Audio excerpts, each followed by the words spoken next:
Lions fans, you know it's bad when we have to get on here at work. You know it's a problem.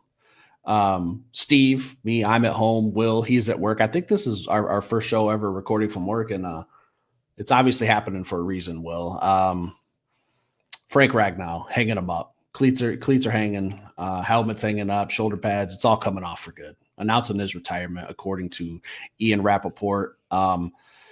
All-time and Pro Bowl center Frank Ragnow, one of the game's best, has informed the team he plans to retire. A stellar career comes to a close is the title from Ian Rappaport. William, I'll tell you what I was doing as you called me. I'm sitting there at home on a beautiful Monday, had a great day off, went to the gym, came home, wife's running errands. I'm hanging out with the baby, just absolutely battling for my life in that regards, trying to feed a bottle, trying to get a nap in. It's not working. I see my good friend Will Ford here FaceTiming me, and I'm thinking, oh, maybe he just wants to, see what's going on, catch up, maybe just, sit back and talk. And dropped a hammer on me, Will. Today is what you did. You just called and said, did you see it? And I could just tell, by the tone in your voice that something was going on that I needed to look into. So I opened Twitter, see the news.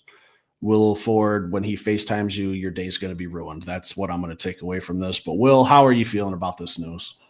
One, I want people to know we have a code. We joke around football players, so we have a good time. You do not mess around with Detroit. So just setting the table. I didn't just call. I didn't just FaceTime. I FaceTimed him 3 times in a row. Listen, stop whatever you're doing. We need to fight. Similar state, Steve. I was working overtime, pretty relaxed day. Scrolling through, we got a show planned for tonight, just kind of preparing for that show tonight, getting my ducks in a row.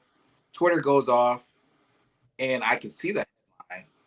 And I seen the word Frank Ragnow and retire. And I said, that could not be what I thought that it was.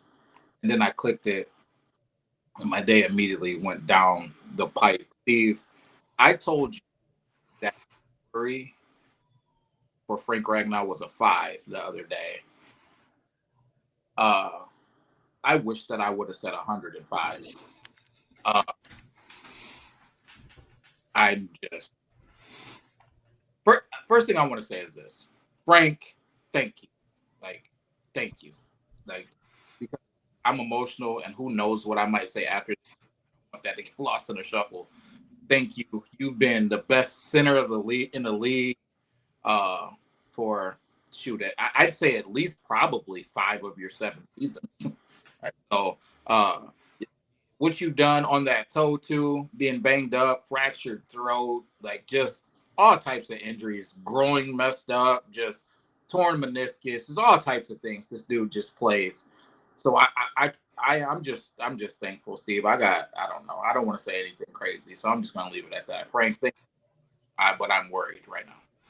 Well, I think that if there's anyone in the Detroit sports world that's the biggest idiot in the world, it's probably Steve Perkins, if I'm being honest with you, because one of our very last episodes, we just talked about him 2 days ago about the contract stuff. And I said, my concern is a 0. And I said, I am not worried about this at all. And I think I said, I guarantee you Frank Ragnow is taking snaps at center week 1 against the Green Bay Packers. I don't think there's a big enough pie I could throw on my own face, Will, that would just make me look like an idiot. I think I just have to go to the store and buy a clown costume because I just look like the world's biggest clown after today. So honestly, in that regards, I'm feeling a little bit betrayed that I took my shield and I went to bat for Frank just for him to, just essentially ruin my whole month of June, my whole month. He didn't even just ruin my day. He didn't ruin my Monday. I think the rest of my summer is ruined, Will, if I'm being completely honest with you. I went to bat for you, and this is what you do to me 2 days later, Frank. You just completely turn on me and tell me to eat shit, and I'm retiring. But in all honesty, Frank, yeah, one of the best the last I don't know. I think he's been one of the best Detroit Lions offensive linemen in recent memory, right up there with, Penei Sewell's making a strong case for that as well. One of the best centers. I don't think that him retiring is good news for the Detroit Lions. I think that this makes our team worse. I think that at the very, very least, the best possible scenario is we have some questions going forward that we won't get answered until the season starts with Tate Ratledge or Graham Glasgow or Miles Frazier, and who's going to be taking them center snaps and what the shuffle is going to look like. So I don't think that Frank retiring helps the team at all, obviously. I think that we can no longer throw out that we have the best offensive line in the NFL. Maybe I'm being a little bit overreactive, but when you lose the game's best center, I think you have to, be realistic that this is probably still a strength of the team, but is it the best in the NFL? I don't think it is anymore. I'll have to see who's playing center, who's playing guard, and what it looks like going forward. But Frank retiring is it's a dagger to the heart, and it's going to be impactful on the team in many, many ways. Passing game, running game, years of experience are gone now, and we're going to have to be throwing a rookie probably in there at some spot to take over. So this definitely hurts the team, Will. We could be looking at 2 rookies on our offensive line. Almost. You want to count Mahogany as well. I was just about to say almost 3. Could be almost 3 if you start talking about Christian Mahogany. So it worries me. But Steve, let me ask you this while I'm thinking about it. The just totality of all of this, man, at the Detroit Lions and how they drafted this year. The Frank Ragnow conversation that was leaked the other day as far as being a little bit concerned and upset about the contract situation and guaranteed money and just salary in comparison to the number one guy that's out there in his salary. Do you think that this had anything to do? Well, 2 questions. Do you think it had anything to do with the salary, him retiring? And do you think that the Detroit Lions were kind of aware that this could be a possibility, and that's why they drafted the way that they did? Great questions, Will. And I was thinking the same thing. My thing with the salary is, why even mention that you're unhappy with your current contract if this is on your mind? All right. If you're even considering retiring, or if it's like, even if you're 50-50, why bring up the contract stuff just a couple of days ago? Why not just say, I'm taking some time to just kind of heal my body? Like, give like a vague answer for why you're not at OTAs. And then we don't even have to have the conversation about contract. If you're thinking about retiring, it doesn't make sense to me for Frank to put that out into the world and then 2-3 days later retire. Like, maybe mention that, like, if you really want to play. But looking at what he put on his Instagram, he just talks about like his body, it's breaking down.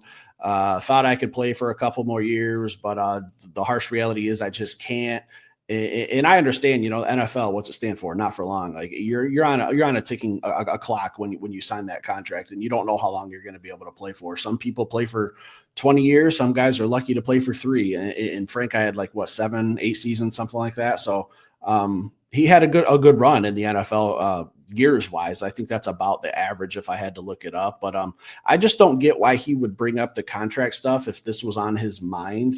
I think that if he was locked in 100% committed to play, then maybe you bring up the contract stuff. But in regards to the draft, that was probably the first thing I thought of. Like, I think that Tate Ratledge pick in the 2nd round was kind of a question mark at the time, but now it makes more sense. Maybe the Detroit Lions and Brad Holmes had more information than what the media has or what's been put out there, that maybe Frank was considering this, and that's why they had to double down in the draft and get Frazier in round 2 and Miles in, I think, round 5 or whatever round he was drafted in. And now it makes sense that maybe they had a little bit more information than what us fans had.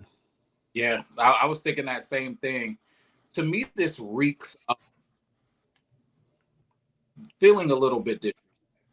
And the reason why I say that is, when you're a passionate and you feel like you've given your heart and soul to an organization, a team, even in times where there was no way that we were making the playoffs. Frank was out there playing with that toe, playing banged up for a team that wasn't in contention for many of his years as a Detroit Lion.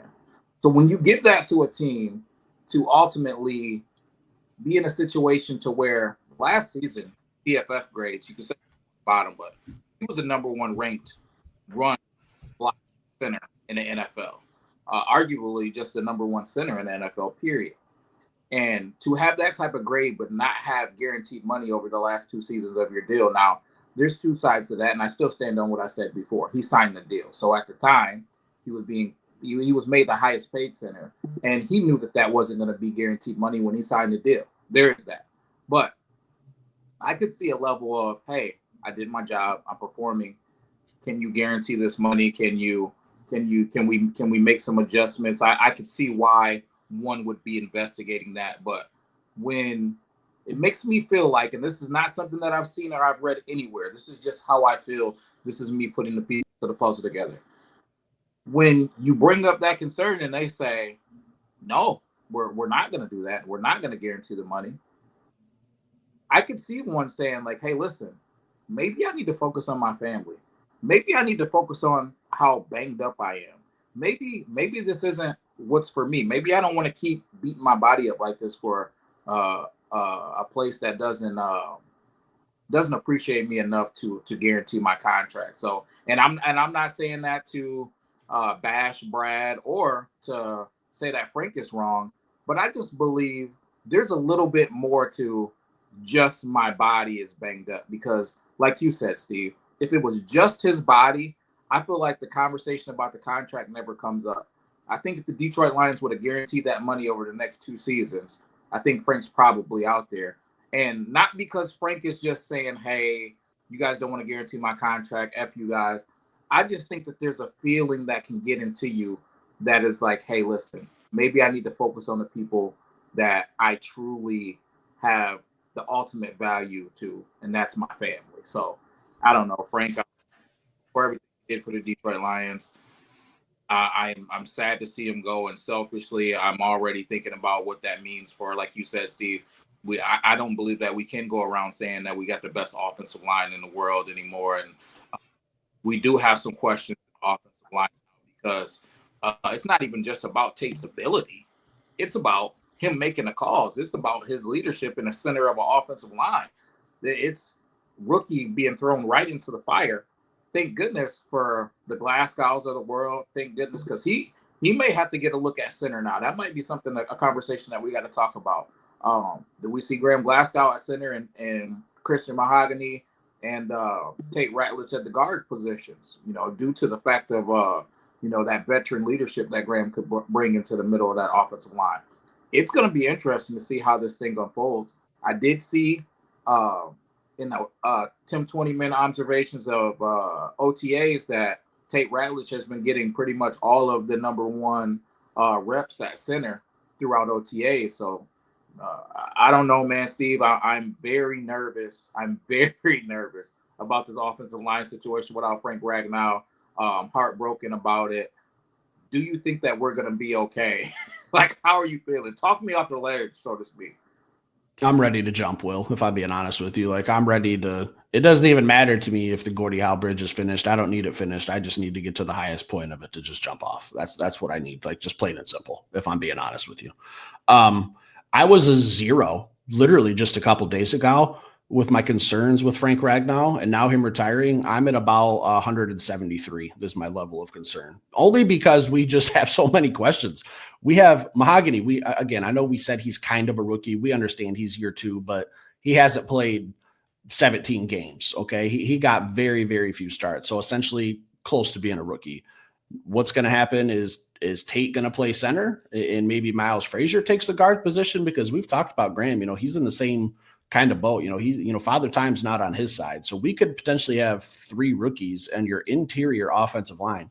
What's that mean for the run game? What's that mean for Jared Goff? Like, a guy who needs a clean pocket to have success. And even when he has a clean pocket to have success, sometimes he still makes stupid mistakes. So I have massive, massive question marks going forward.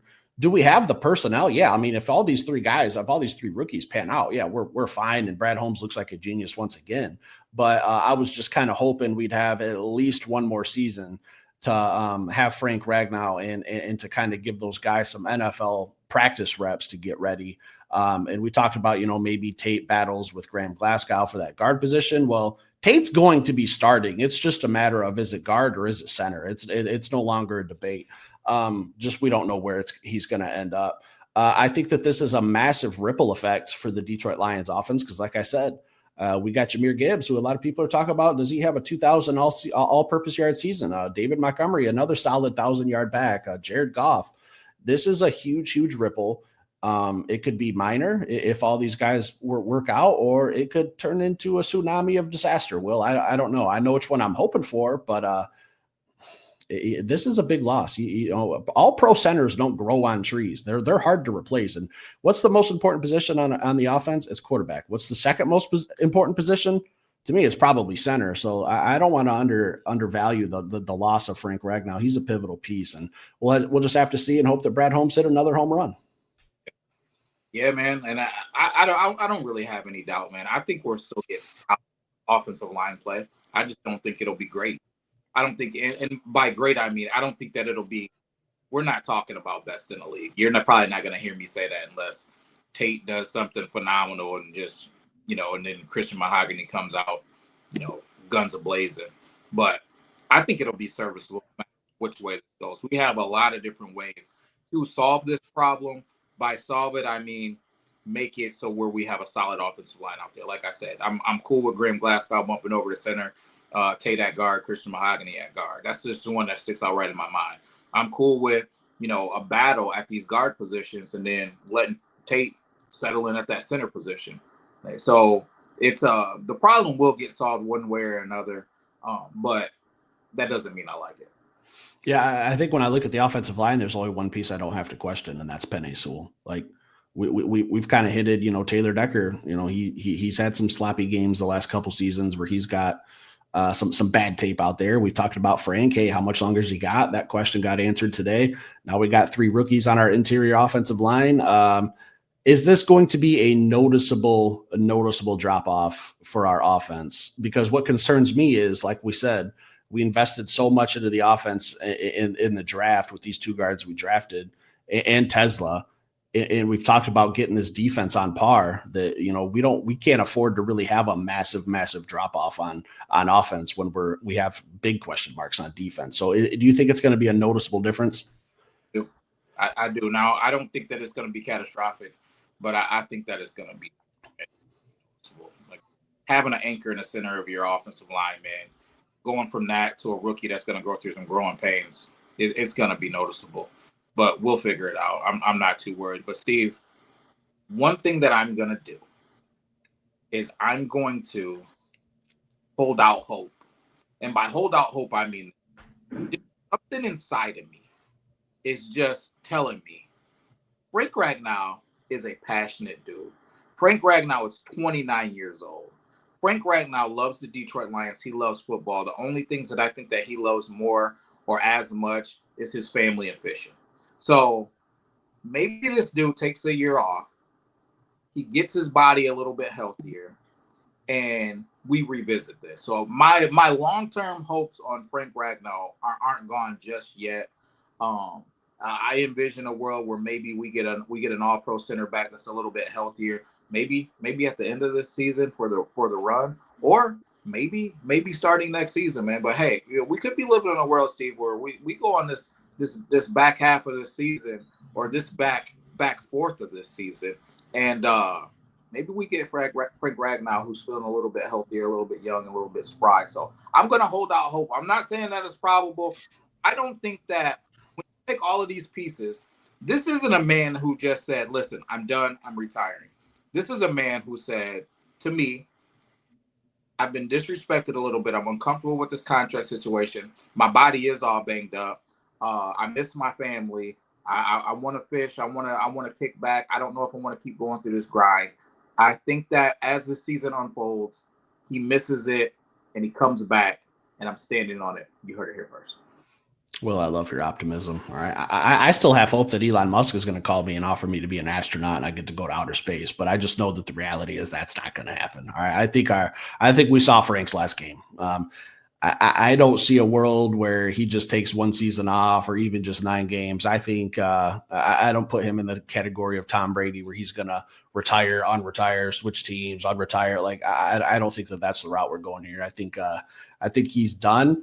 Again, I just have some question marks about the timing of announcing that you have an issue with your contract and then 2 days retiring. I'm sure that there was conversations with Brad Holmes, agents that we will never probably hear about.